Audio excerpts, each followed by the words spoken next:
നിരാശകളിൽ നിന്നും ഉയർത്തെഴുന്നേൽക്കാൻ നമുക്ക് പ്രചോദനം തരും. ഇന്ന് ഞങ്ങൾ പരിചയപ്പെടുത്തുന്നത് central university of Kerala economics ഡിപ്പാർട്ട്മെൻറ്റിലെ അസിസ്റ്റൻറ്റ് പ്രൊഫസർ ഡോക്ടർ ശ്യാം പ്രസാദിനെയാണ്.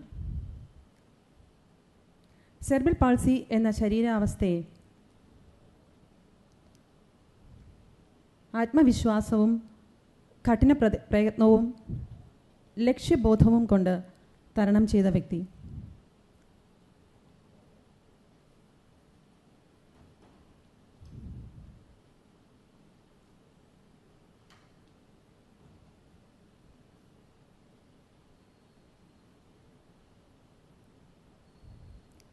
എംഫിലും PhDയും വരെ നീളുന്ന തിളക്കമാർന്ന വിജയങ്ങൾ. ഇംഗ്ലീഷ്, ഹിന്ദി, മലയാളം എന്നീ ഭാഷകളിൽ പ്രാവീണ്യം. എണ്ണമറ്റ പ്രസിദ്ധീകരണങ്ങൾ. നേട്ടങ്ങൾ ഇനിയും ധാരാളമുണ്ട്. ഏതു വൈകല്യവും മനുഷ്യൻ്റെ നിശ്ചയദാർഢ്യത്തിന് മുന്നിൽ മുട്ടുമടക്കും എന്നതിൻ്റെ ഉദാഹരണമാണ് ശ്രീ ശ്യാം പ്രസാദ്. ഡോക്ടർ ശ്യാം പ്രസാദിനെ വേദിയിലേക്ക് ക്ഷണിക്കുന്നു. ഡോക്ടർ ശ്യാം പ്രസാദ് മലയാളത്തിലാണ് സംസാരിക്കുക. Is there anybody who knows English only?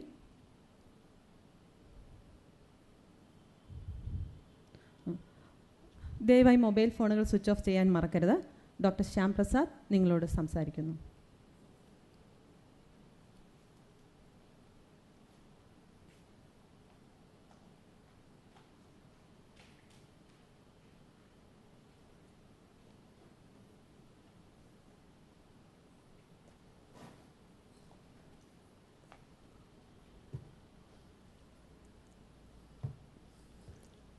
Marigold. Good morning.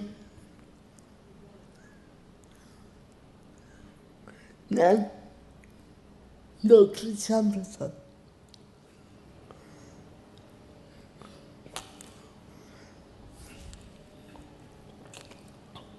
ഇപ്പോൾ സെൻട്രൽ യൂണിവേഴ്സിറ്റി ഓഫ് കേരളയിലെ ഞാൻ ജനിച്ചത്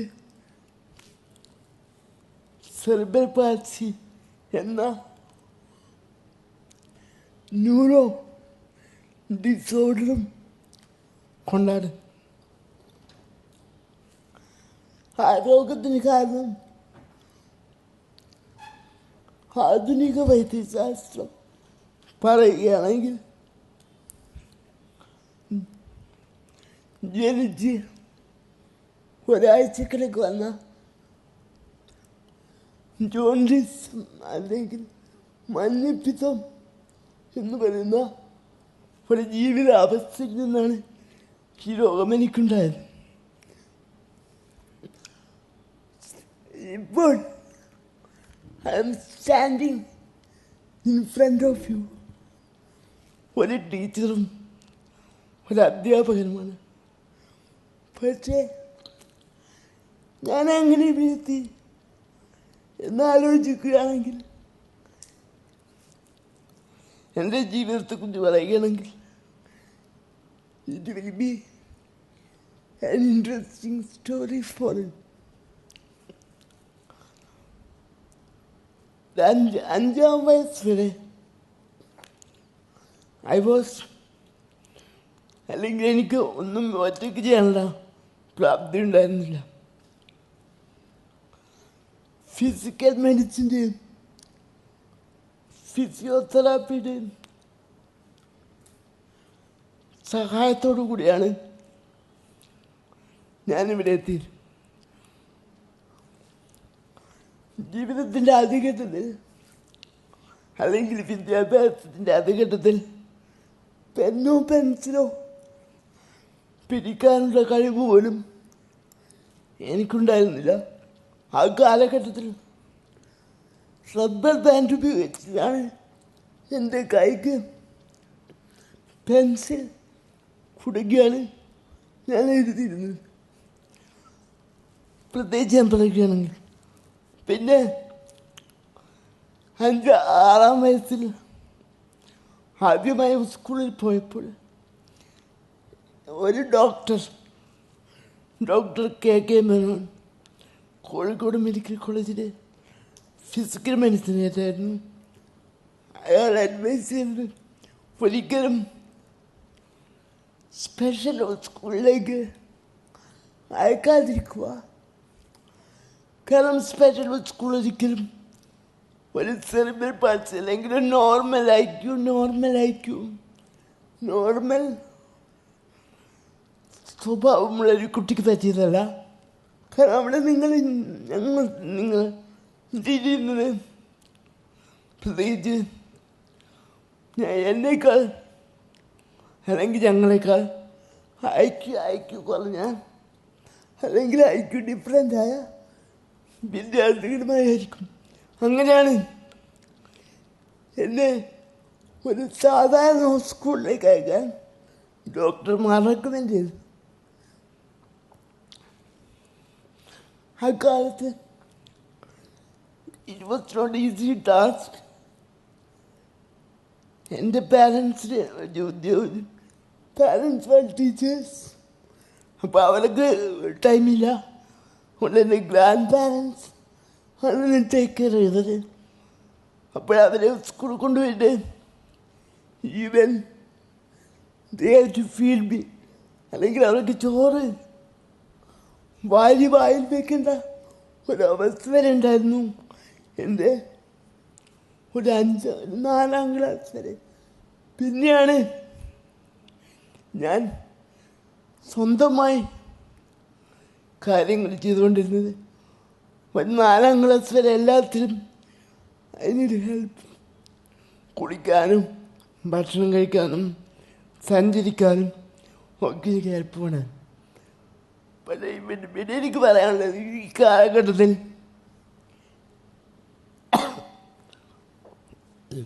we were able to manage because we believed in modern medicine and also we believed in our doctors. So modern medicine ആധുനിക ഫിസിയോതെറാപ്പിയുമാണ് എന്നെ ഈ നിലയിലെത്തിയത്. അതുകൊണ്ട് എനിക്ക് എൻ്റെ പാരൻസിനോട് കൂടാതെ ആധുനിക മെഡിസിൻ, ഇന്ന് കാണുന്ന ആധുനിക മെഡിസിനല്ല, ഈ സംഭവങ്ങൾ നടക്കുന്ന 80-കളിലാണ്. 80-കളിൽ ഇന്ത്യയിൽ ഇത്രയൊന്നും മെഡിസിൻ വളർന്നിട്ടില്ല. ആ കാലഘട്ടത്തിലാണ് എന്നെ ചികിത്സിച്ചത്. അതും എല്ലായിടത്തൊന്നും മെഡിസിൻ ഇല്ല. So we have to travel some 80 kilometers per day to do physiotherapy. അപ്പം അങ്ങനെയൊക്കെയാണ് എൻ്റെ ചൈൽഡ്ഹുഡ്. പിന്നെ അതിനുശേഷം ഒരു 4-ാം ക്ലാസ് 5-ാം ക്ലാസ്സൊക്കെ ആയപ്പം I was able to be almost like a normal student. So ഇവിടെ ഒരു വ്യത്യാസമുണ്ട്. എനിക്കുള്ള പ്രയാസം ഫിസിക്കൽ മൊബിലിറ്റിയെക്കുറിച്ചാണ്, അല്ലാതെ എൻ്റെ നോർമൽ ഇൻ്റലിജൻസിനെ ബാധിച്ചില്ല. അതുകൊണ്ട് വിദ്യാഭ്യാസത്തിൽ I was a good student, though I was not able to do as my friends. എൻ്റെ കൂട്ടുകാരെ പോലെ നടന്ന് കളിക്കാനോ കഴിവില്ലെങ്കിലും I was not a bad student. So ഇങ്ങനെയൊക്കെയാണെങ്കിലും എൻ്റെ പാരൻസോ എൻ്റെ ടീച്ചേഴ്സോ എനിക്ക് അപകർഷതാബോധം ഉണ്ടാക്കിയില്ല. സോ അവർ പറഞ്ഞത്, എനിക്കെല്ലാം പറ്റും, you can be A good student, you can do wonders. So അക്കാലത്ത് എന്നെ പഠിപ്പിച്ചത് ഫ്രാങ്ക്ലിൻ റൂസ്വെൽറ്റിനെ കുറിച്ചും സ്റ്റീഫൻ ഹോക്കിങ്സിനെ കുറിച്ചും വിൽമ റുഡോൾഫിനെ കുറിച്ചും പഠിപ്പിച്ചിട്ടാണ് എൻ്റെ പേരൻസ് എന്നെ വളർത്തിയത്. ഇവരൊക്കെ ഡിസബിലിറ്റി എന്ന് പറഞ്ഞ മാരകമായ സിറ്റുവേഷനെ തരണം ചെയ്ത വ്യക്തികളാണ്. Franklin Roosevelt second world war കാലത്ത് അമേരിക്കൻ പ്രസിഡൻ്റായിരുന്നു. He was affected by polio. Wilma Rudolph 52 ഒളിമ്പിക്സിൽ 3 സ്വർണം നേടിയ വ്യക്തിയാണ്. She was affected by polio. She could not walk at the age of 13. അവിടെ നിന്നാണ് ഒളിമ്പിക്സിൽ ട്രിപ്പിൾ സ്വർണം എന്നൊരു അപൂർവമായ നേട്ടത്തിലേക്ക് പോയത്. ഈ കഥകളൊക്കെ പഠിപ്പിച്ചതാണ് എൻ്റെ പേരൻസ് എന്നെ വളർത്തി. അതുകൊണ്ട് ഒരു കാലത്തും ഒരു അപകർഷതാബോധവും എനിക്ക് തോന്നിയില്ല. അല്ലെങ്കിൽ തന്നെ എന്നെ all are equal, some are more equal എന്ന സിദ്ധാന്തം പഠിപ്പിച്ചത്. അതുകൊണ്ട് എല്ലാവരും ഒരേപോലെയാണ്, പക്ഷെ ഞാനതിൽ വ്യത്യസ്തനാണ് എന്ന് പറയുന്ന രീതിയിലാണ് എൻ്റെ പേരൻസ് എന്നെ പഠിപ്പിച്ചത്. അതുകൊണ്ടായിരിക്കാം ഇപ്പോഴും എനിക്ക് നിങ്ങളുടെ മുന്നിൽ നിൽക്കാനുള്ള നിങ്ങളുടെ മുമ്പിൽ നിൽക്കാനുള്ള കഴിവും ആത്മവിശ്വാസം നൽകിയത് എൻ്റെ ചൈൽഡ്ഹുഡിൽ എൻ്റെ പാരൻസ് നൽകിയ സപ്പോർട്ടും ഉണ്ടാവും.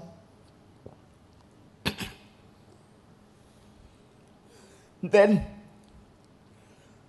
5ാം ക്ലാസ്സിന് ശേഷം ഒരു റെസിഡൻഷ്യൽ സ്കൂൾ സെറ്റപ്പിലാണ് ഞാൻ വളർന്നത്. എൻ്റെ അച്ഛൻ നവോദയ അധ്യാപകനായിരുന്നു. നവോദയ സ്കൂളിൻ്റെ റെസിഡൻഷ്യൽ സെറ്റപ്പിൽ എല്ലാ പ്രോഡക്റ്റിനും എനിക്ക് റെസിഡൻഷ്യൽ സെറ്റപ്പിൻ്റെ ഒരു ഗുണമുണ്ട്. സോ അവിടെ നമുക്കറിയാൻ ട്രാവൽ ചെയ്യേണ്ട ആവശ്യമില്ല. അതുകൊണ്ട് ഞാൻ കരുതി ഞാൻ ട്രാവൽ ചെയ്തിട്ടില്ല. കൂടെ 200 മീറ്ററോ 300 മീറ്ററോ നടക്കണം.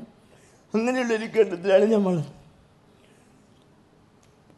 സോ പിന്നെ 10ാം ക്ലാസ്സും 12ാം ക്ലാസ്സും നവോദയയിൽ നിന്ന് വലിയ മോശമില്ലാത്ത രീതിയിൽ I was educated. So after that എൻ്റെ ജീവിതം കുറച്ചുകൂടി വിപുലമാവുകയാണ്.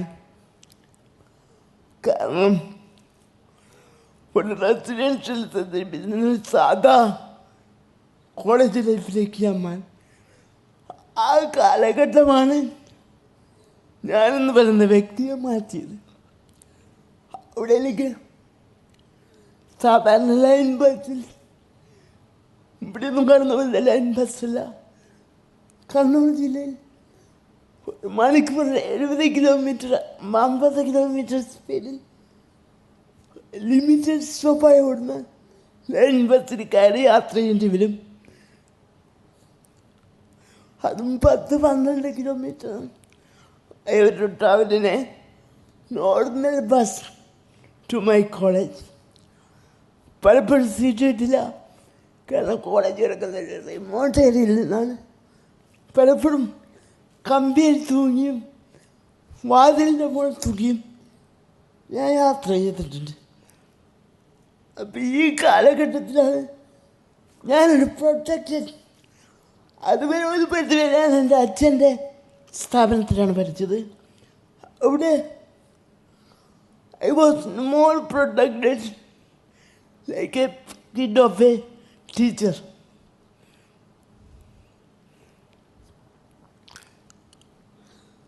So അവിടെ നിന്ന് എന്താണ് സ്വാതന്ത്ര്യം, എന്താണ് ഇൻഡിപെൻഡൻസ് എന്ന് ഞാൻ അറിഞ്ഞത് എൻ്റെ കോളേജ് ലൈഫിൽ വെച്ചിട്ടാണ്. അവിടെ പലപ്പോഴും രാവിലെ 8 മണിക്ക് ഞാൻ പോകും. തിരിച്ചു വരുന്നത് പലപ്പോഴും 6 മണിക്കാണ്. എൻ്റെ പേരൻസ് ഒരു കാലത്തും എന്നോട് നോ എന്ന് പറഞ്ഞിട്ടില്ല. ഒരു കാര്യത്തിലും. സോ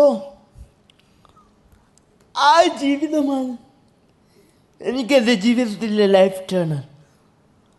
അതാണ് കോളേജ് ലൈഫിൽ ഒരു നോർമൽ കിഡ് ചെയ്യാൻ പറ്റുന്ന, അല്ലെങ്കിൽ ഒരു നോർമൽ സ്റ്റുഡൻറ്റ് ചെയ്യുന്ന എല്ലാ ആക്ടിവിറ്റിയും ഞാൻ ചെയ്തിട്ടുണ്ട്. ക്ലാസ് കട്ട് ചെയ്ത് സിനിമക്ക് പോയിട്ടുണ്ട്, ക്ലാസ് കട്ട് ചെയ്ത് ഫുട്ബോൾ മത്സരം കാണാൻ പോയിട്ടുണ്ട്, ക്രിക്കറ്റ് കാണാൻ പോയിട്ടുണ്ട്. സോ അവിടെയാണ് ഞാനെന്ന് പറഞ്ഞ വ്യക്തി ഇന്നത്തെ ഡോക്ടർ ശ്യാമിലേക്കപ്പെട്ടാണ് ജനിക്കുന്നത്.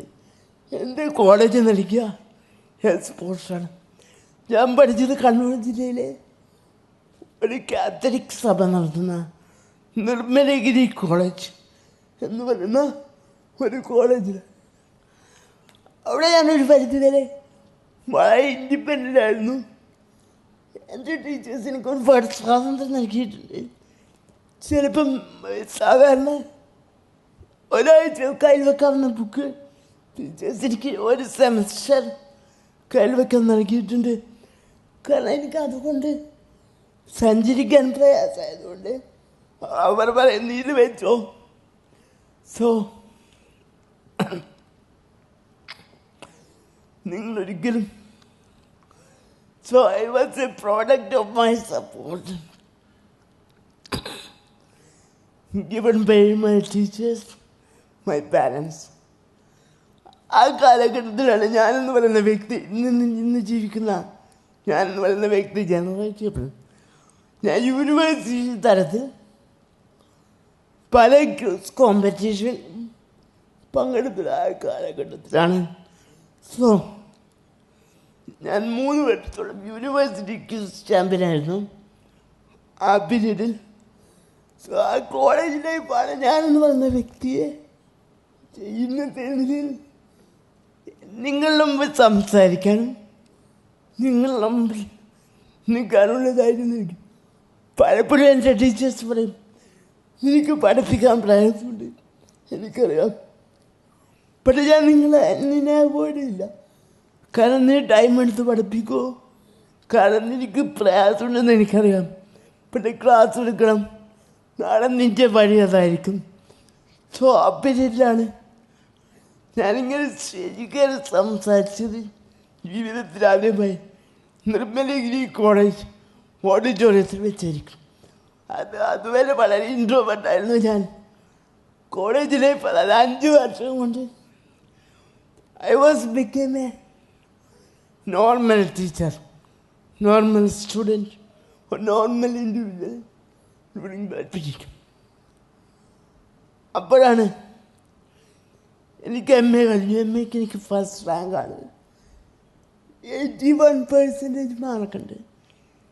ഒരു പരിധി കാൺപൂർ യൂണിവേഴ്സിറ്റിയിൽ നമ്മൾ ഗ്രേഡിങ് വരുന്നതിനേക്കാൾ ഉള്ള ഏറ്റവും കൂടിയ മാർക്കോട് കൂടിയാണ് ഞാൻ PG പാസ്സായത് 2003. ഇപ്പം 2003 ഞാൻ എംഫിലിന് അപ്ലൈ ചെയ്തു.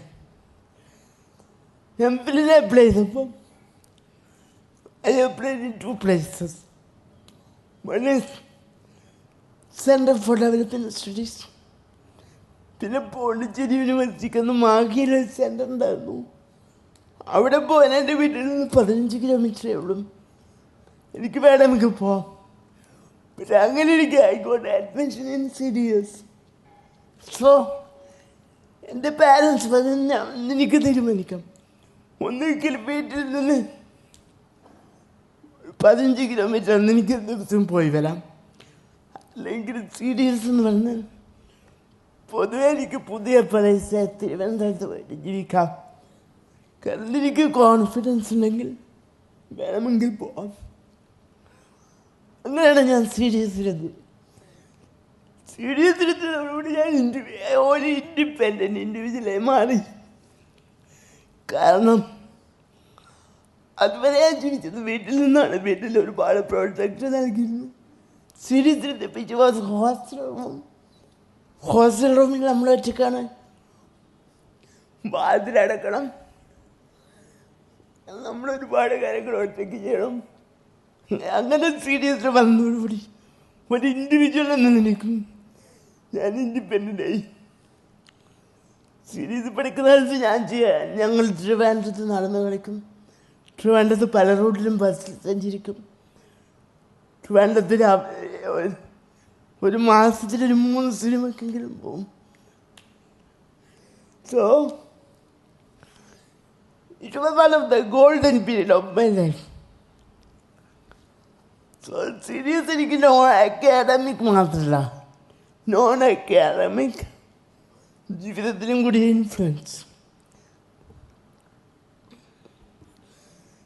സീരീസിൽ വെച്ചിട്ടാണ് എൻ്റെ അക്കാഡമിക് കരിയർ തുടങ്ങുന്നത്. എൻ്റെ PhD സൂപ്പർവൈസർ ഇവിടെ ഇരിക്കും. കാരണം പുള്ളിയുടെ സപ്പോർട്ടും അല്ലെങ്കിൽ എൻ്റെ അധ്യാപകരുടെ സപ്പോർട്ടും കൊണ്ട് സീരീസിൽ വലിയ മോശമില്ലാത്ത രീതിയിൽ ഒരു സ്റ്റുഡൻ്റ് MPhil കഴിയാൻ എനിക്ക് സാധിച്ചു. അതിനുശേഷം PhD. MPhil പോലെയല്ല, MPhil സമയത്ത് നമുക്കൊരു സപ്പോർട്ട് ചെയ്യാൻ ഒരു ക്ലാസ്, MPhil ക്ലാസ് എന്ന് പറഞ്ഞാൽ ഐഡൻറ്റിറ്റി ഉണ്ടായിരുന്നു.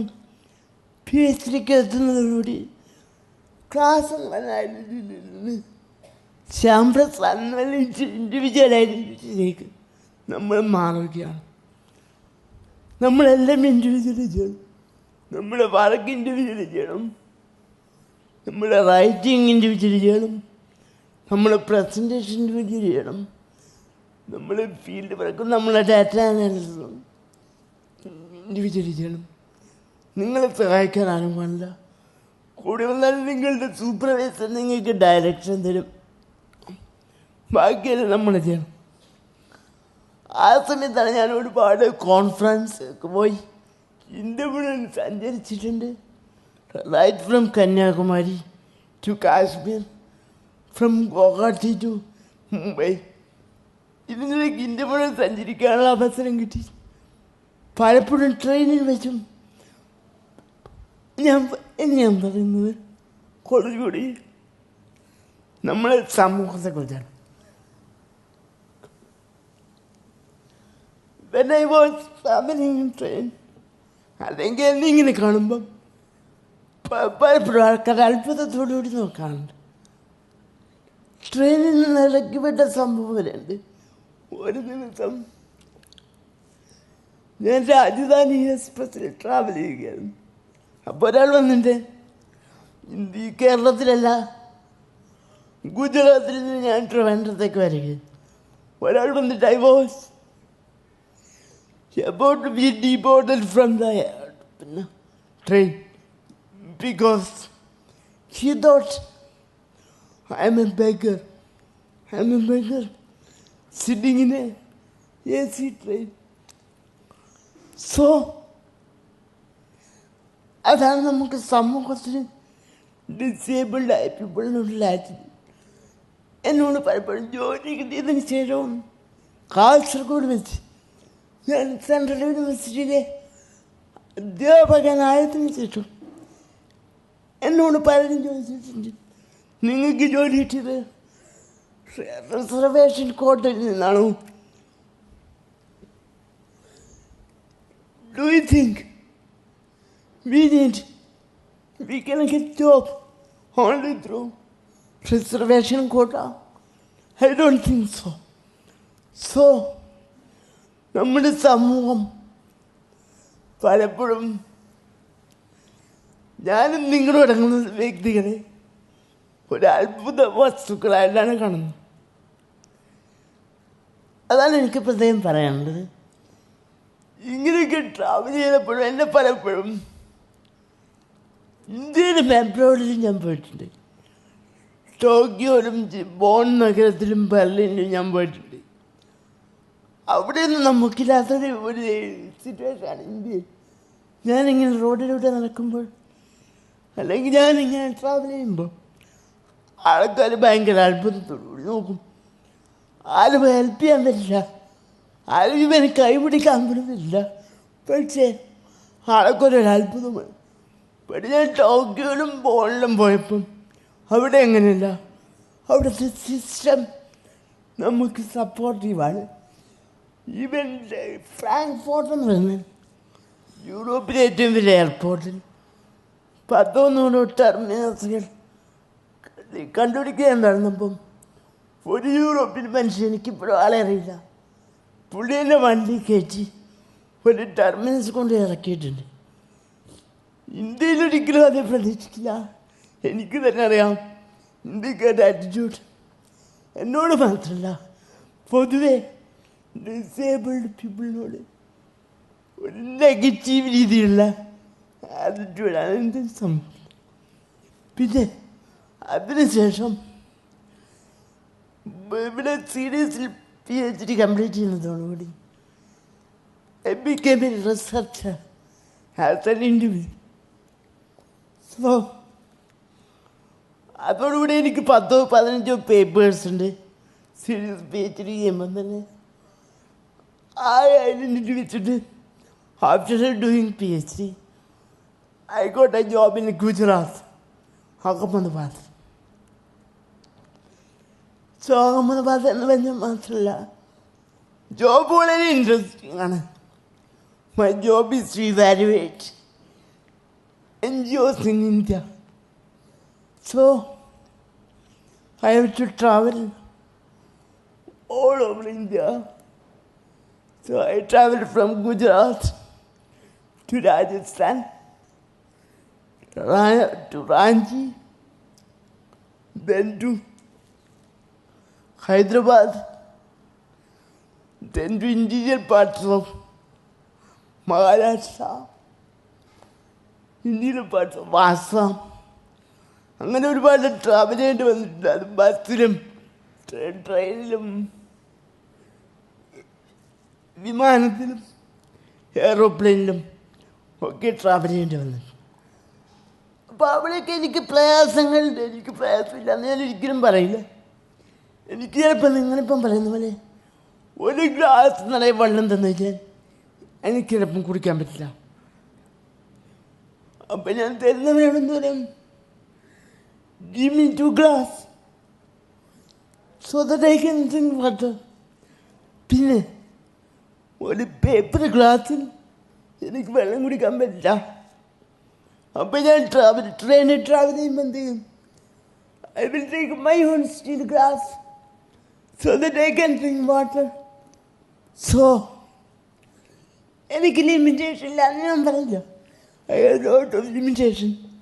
നിങ്ങളിപ്പോൾ ഇവിടെ താഴോട്ട് ചാടാൻ പറഞ്ഞാൽ, അല്ലെങ്കിൽ സ്റ്റെപ്പിന്ന് താഴോട്ട് ചാടാൻ പറഞ്ഞാൽ എനിക്ക് പറ്റില്ല. പക്ഷേ എനിക്ക് ചെയ്യാൻ പറ്റുന്ന ഒരുപാട് കാര്യങ്ങൾ. ചിലപ്പോൾ എനിക്കൊരു ക്ലാസ്സിൽ ഇക്കണോമെട്രിക്സ് പഠിപ്പിക്കാനുള്ള കോൺഫിഡൻസ് ഉണ്ട്. എനിക്ക് ചിലപ്പം 1-2 ആർട്ടിക്കിൾ എഴുതി പബ്ലിഷ് ചെയ്യാനുള്ള എബിലിറ്റി എനിക്കുണ്ട്. അതുകൊണ്ട് നമ്മളാരും, ഞാനൊരിക്കലും എൻ്റെ കഴിവുകേടുകളെപ്പറ്റി ആലോചിക്കാറില്ല. എനിക്കുള്ള കഴിവുകളെപ്പറ്റി മാത്രമേ ഞാൻ ആലോചിക്കാറുള്ളൂ. ഈ കഴിവുകളെപ്പറ്റി ആലോചിക്കുമ്പോൾ നമുക്ക് കഴിവുകേടുകളെ പറ്റി അറിയണം. കാരണം ഞാൻ ഒരിക്കലും ഒരു സ്റ്റെപ്പിൽ നിന്ന് താഴോട്ട് ഞാനൊന്നും നിൽക്കില്ല. കാരണം എനിക്കറിയാം എനിക്കത് പറ്റില്ല. അതേപോലെ ഒരു ബസ്സിൽ ചേർക്കാതെ ചിലപ്പോൾ കോളേജ് ലൈഫിൽ ഞാൻ നിന്നിട്ടുണ്ടാവും. ഇന്ന് ഞാൻ ചെയ്യില്ല. കാരണം കോളേജ് ലൈഫ് കാലത്ത് എനിക്കിത്ര ഇൻ്റലിജൻസ് ഉണ്ടായിരുന്നില്ല. ഇന്നെനിക്കറിയാം I got limitation. So ഒരു ബസ്സിൽ ചാടിക്കറിയാൻ നിൽക്കില്ല. പരമാവധി ബസ് പുറപ്പെടുന്നത് വെച്ച് അല്ലെങ്കിൽ ബസ് സ്റ്റാൻഡിൽ വെച്ച് ഞാൻ കയറാൻ ശ്രമിക്കും. എനിക്ക് ലിമിറ്റേഷൻ ഉണ്ട്, എനിക്കെന്നറിയാം.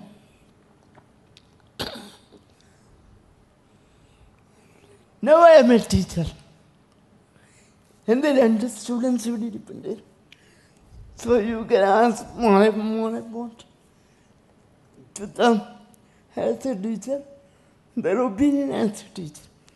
So I think I am not a bad teacher. അതിനെപ്പറ്റി കമൻ്റ് പറയാൻ ഞാനില്ല. അത് പറയേണ്ടത് എൻ്റെ സ്റ്റുഡൻസാണ്, ഞാനല്ല.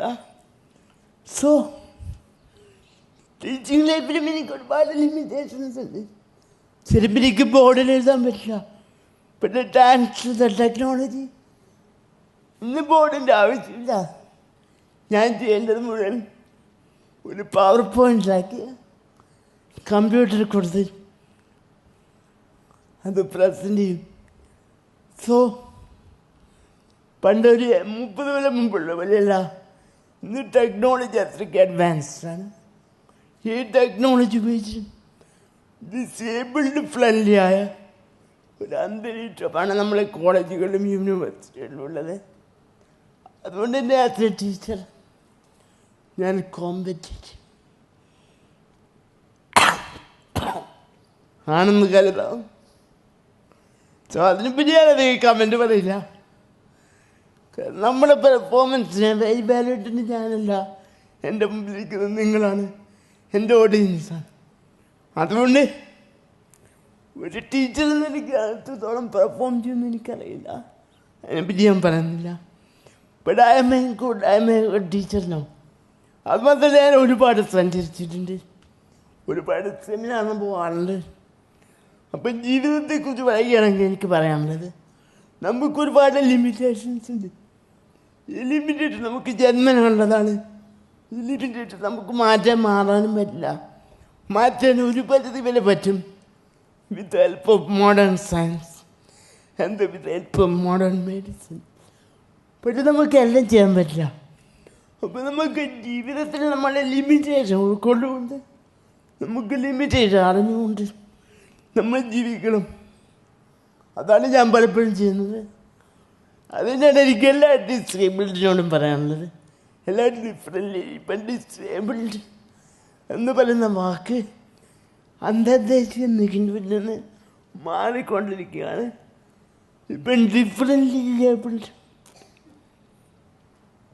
എന്ന് പറയുന്ന ഒരു വാക്കാണ് നമ്മൾ ഉപയോഗിക്കുന്നത്.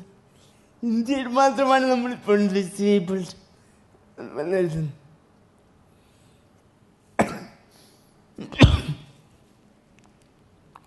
സോ ഫർദർ നമ്മൾ ഇതൊക്കെ പറഞ്ഞാലും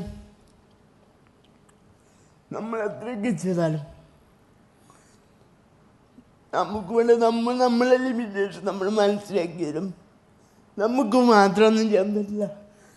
നമുക്ക് ഇതിലുള്ള സോഷ്യൽ ആൻഡ് ഗവൺമെൻറ് ഇൻഫ്രാസ്ട്രക്ചറും കുറച്ചുകൂടി ഫ്രണ്ട്ലി ആയിരിക്കണം.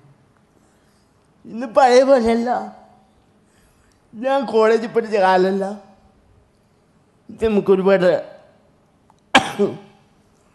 ഒരുപാട് സൗകര്യങ്ങളുണ്ട്. ഇല്ലയെന്നത് ഞാൻ പറയുന്നില്ല. പേപ്പേഴ്സിന് ഒരുപാട് സൗകര്യങ്ങളുണ്ട്. ഈവൻ UGC ഒരു യൂണിവേഴ്സിറ്റി സെറ്റപ്പ് ഉണ്ടാക്കുമ്പോൾ എത്രത്തോളം ഡിസേബിൾഡ് ഫ്രണ്ട്ലി ആയിരിക്കണം എന്നുകൂടി പറയുന്നുണ്ട്. സോ നമ്മുടെ സിസ്റ്റം ഒരുപാട് മാറി, നമ്മുടെ ഗവൺമെൻറ് ഒരുപാട് മാറി, നമ്മുടെ പോളിസി മേക്കേഴ്സ് ഒരുപാട് മാറി.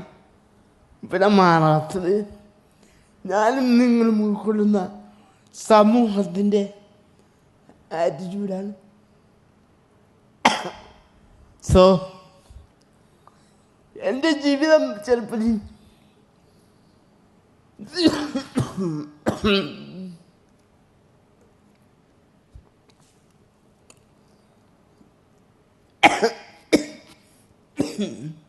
എൻ്റെ ജീവിതം ചിലപ്പോൾ ഇൻഡിവിജ്വൽ കേസ് എല്ലാവർക്കും ഇതേപോലെ പറ്റണമെന്നില്ല. കാരണം എൻ്റെ ഫാമിലിക്ക് ഒരുപാട് എഡ്യൂക്കേഷൻ ഉണ്ട്, അവർക്ക് ഫിനാൻഷ്യലി സപ്പോർട്ടുണ്ട്. ഇത് രണ്ടും കൊണ്ട് എനിക്ക് സാധിച്ചു. ഇതെല്ലാവർക്കും സാധിക്കണമെന്നില്ല. കാരണം സാധിക്കണമെങ്കിൽ എഡ്യൂക്കേഷനും വേണം, ഫിനാൻഷ്യൽ സപ്പോർട്ടും വേണം. ഞാൻ കാസർഗോഡാണ്. കാസർഗോഡ് ഇസ് എൻ്റെ പ്രോൺ ഏരിയ. അവിടെ ഒരുപാട് ഫീൽഡ് സർവേക്ക് പോയ എക്സ്പീരിയൻസ് ഉണ്ട്. അവിടെ പോയാൽ ഒരുപാട് സെറിബ്രൽ പാൾസി കേസുകളും ഒരുപാട് വൈദ്യുതിയുടെ കുട്ടികളെ ഞാൻ കണ്ടിട്ടുണ്ട്. അപ്പോൾ ഇവിടെ നമുക്ക് പലപ്പോഴും പരാജയപ്പെട്ടു. അവർക്ക് ചെയ്യണമെന്ന് ആഗ്രഹമുണ്ട്.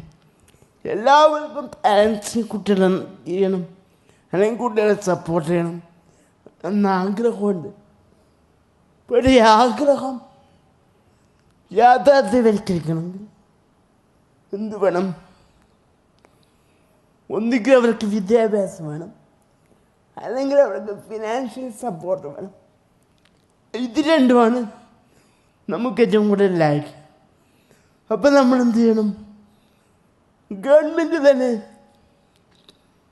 ഒരു ഫണ്ട് ഉപയോഗിച്ച്, അല്ലെങ്കിൽ ഗവൺമെൻറ് തന്നെ ഒരു ഇൻകം അല്ലെങ്കിൽ ഒരു ഇൻവെസ്റ്റ്മെൻറ്റ് പോലെ ഇങ്ങനെയുള്ള കുട്ടികളുടെ കാര്യത്തിൽ ഇൻവെസ്റ്റ് ചെയ്ത് അത് തന്നെ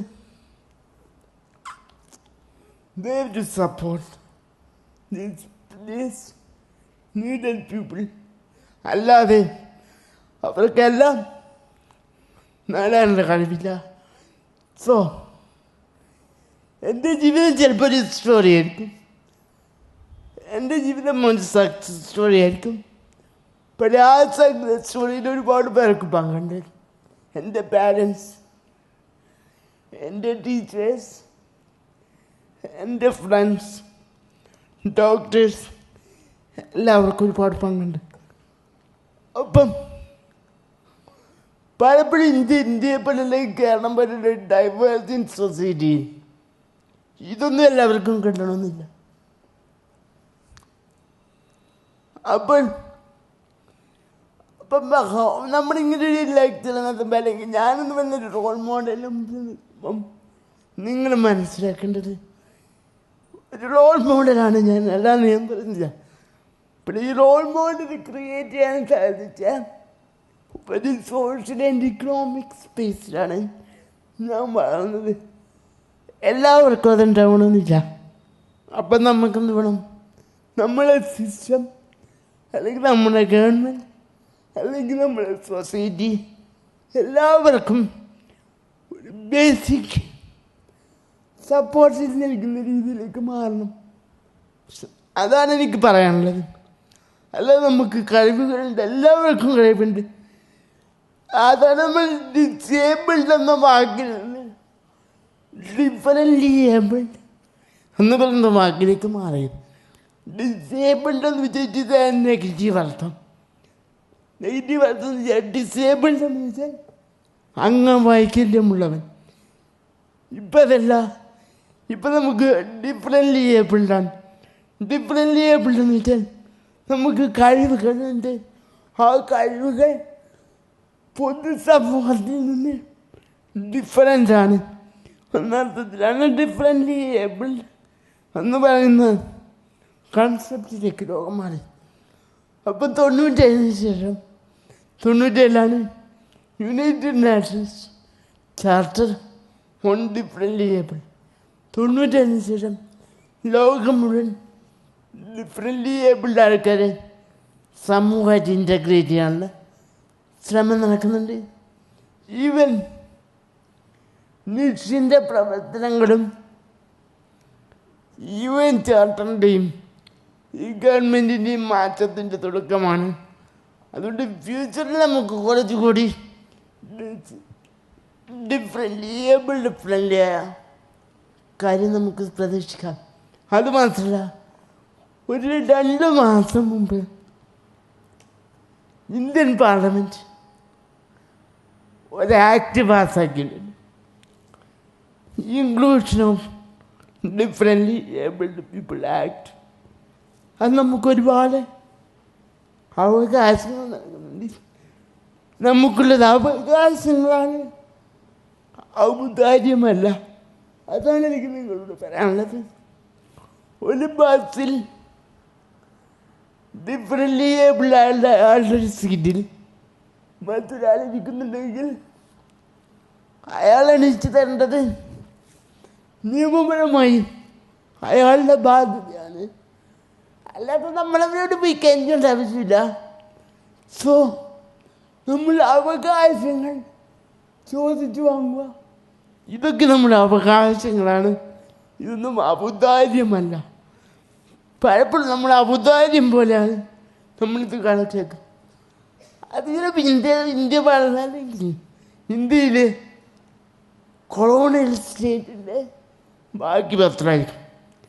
പലപ്പോഴും ബ്രിട്ടീഷ് കാലഘട്ടത്തിൽ നമ്മുടെ അവകാശങ്ങൾ പലതും ബ്രിട്ടീഷ് ഗവൺമെൻറ്റും ബ്രിട്ടീഷ് ക്യൂനും നൽകുന്ന ഒരു ഔദാര്യമായിട്ടാണ് നമ്മൾ കണക്കാക്കിയത്. അപ്പം നമ്മളെന്ത് വേണം? നമ്മൾ നിങ്ങളടങ്ങുന്ന സൊസൈറ്റി നമുക്ക് എന്തൊക്കെ അവകാശങ്ങളുണ്ട്, ഈ അവകാശങ്ങൾ ചോദിച്ച് നേടാനുള്ള പ്രാപ്തി ഉണ്ടാക്കണം. അതുകൊണ്ട് ജീവിതത്തെ പറ്റി ഒരിക്കലും ഡിസപ്പോയിൻറ്റഡ് ആവരുത്. ജീവിതത്തെ പരമാവധി ചിരിച്ചുകൊണ്ട് ഫേസ് ചെയ്യുക. നമുക്ക് ലിമിറ്റേഷൻ ഉണ്ട്, നിങ്ങൾക്ക് ലിമിറ്റേഷൻ ഉണ്ട്, എനിക്കുണ്ട്. കൊല്ലങ്ങൾക്ക് മുമ്പ് എൻ്റെ ഒരു അധ്യാപകൻ എന്നോട് പറഞ്ഞിട്ട് പുള്ളി പറഞ്ഞതാണ്, നീ ഡിഫറൻറ്റ് ആണെങ്കിൽ ലോകത്തെല്ലാ വ്യക്തികളും ഡിഫറൻറ്റ്. നിനക്ക് ചിലപ്പം ഒരു കല്ലെടുത്ത് അല്ലെങ്കിൽ ഒരു സ്റ്റെപ്പിൽ നിന്ന് താഴോട്ട് ചാടാൻ പറ്റില്ല. ഇത് യുവർ ഡിഫറൻറ്റ് അല്ലെങ്കിൽ യുവർ ഡിസബിലിറ്റി.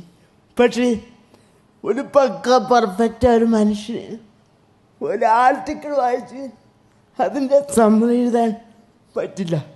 എന്ന് വെച്ചാൽ അയാളും ഡിസേബിൾഡാണ്. അപ്പോൾ ലോകത്താരും ഡിസേബിൾഡ് അല്ലാതില്ല. നമ്മളെല്ലാവരും അല്ലെങ്കിൽ ലോകത്ത് പെർഫെക്റ്റ് എന്ന് പറയുന്നൊരു കൺസെപ്റ്റ് ഇല്ല. ചിലപ്പം നമ്മൾ പെർഫെക്റ്റ് ജിംനാസ്റ്റിക്സിൽ നമ്മൾ പറയും പെർഫെക്റ്റ്.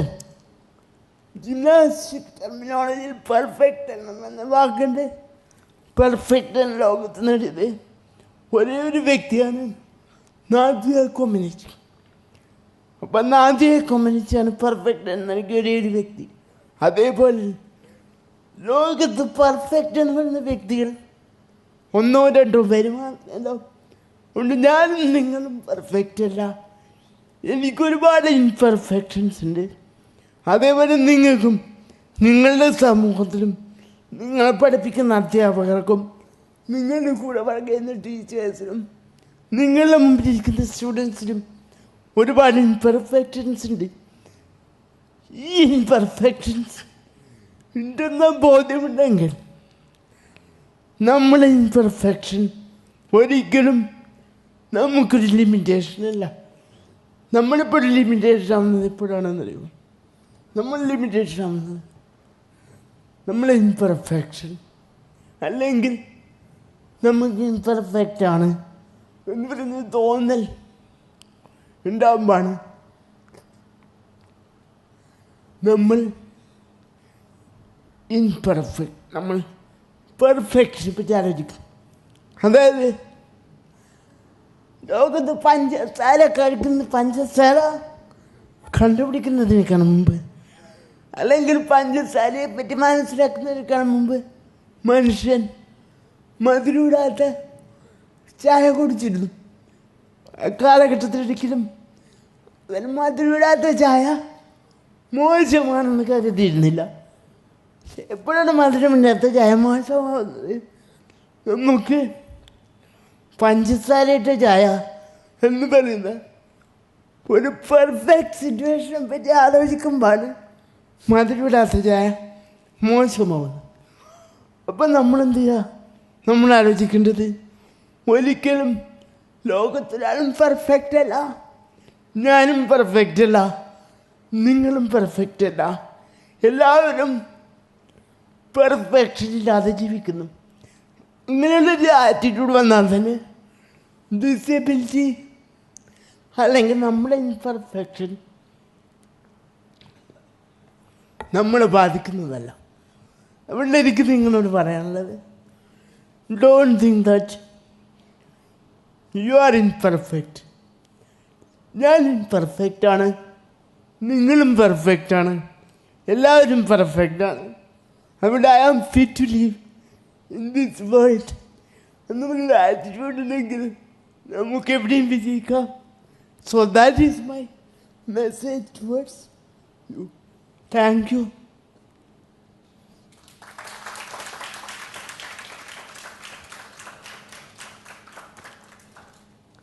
ഓക്കെ.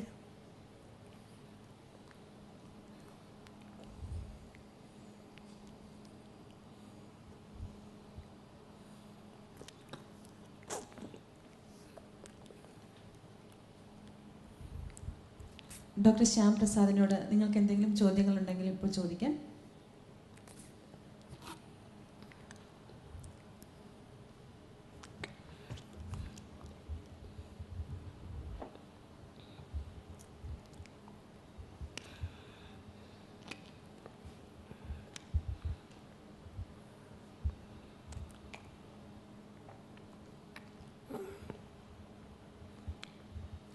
ആർക്കെങ്കിലും എന്തെങ്കിലും സംശയങ്ങളോ ചോദ്യങ്ങളോ ഉണ്ടെങ്കിൽ ഇപ്പോൾ ചോദിക്കാവുന്നതാണ്.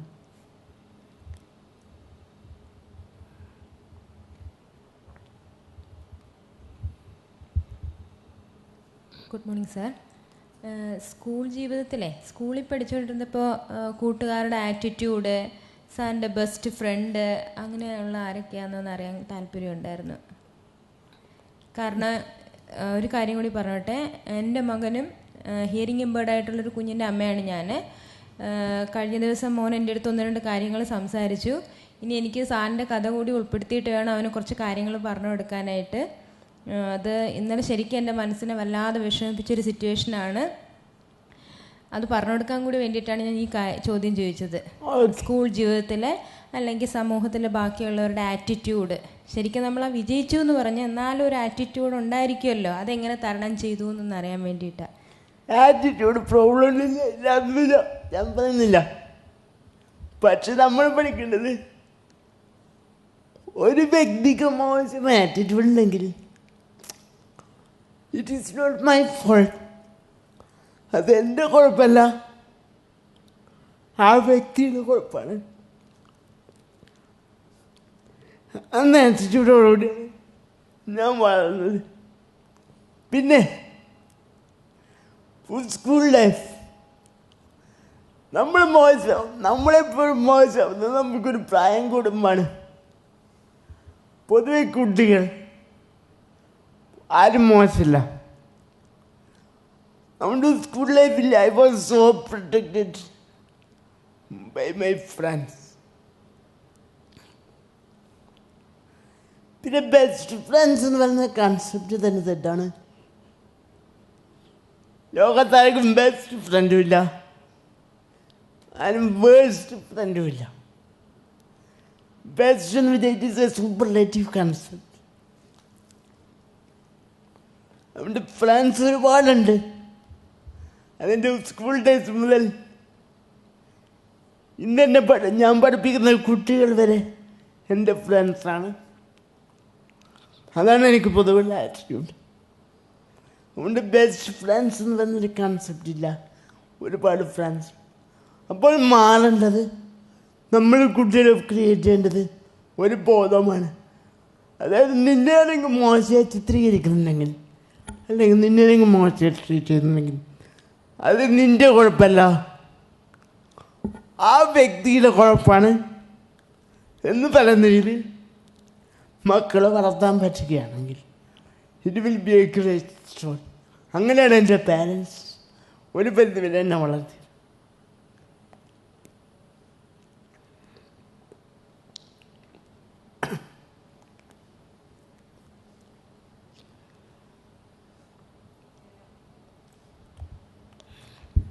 വേറെ ആർക്കെങ്കിലും എന്തെങ്കിലും ചോദിക്കാനുണ്ടോ?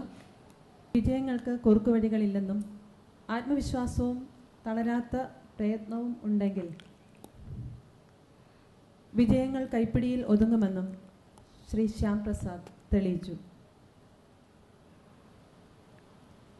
ഇത്രയും സമയം നിഷിൻ്റെ ഒപ്പം ചിലവഴിച്ചതിന്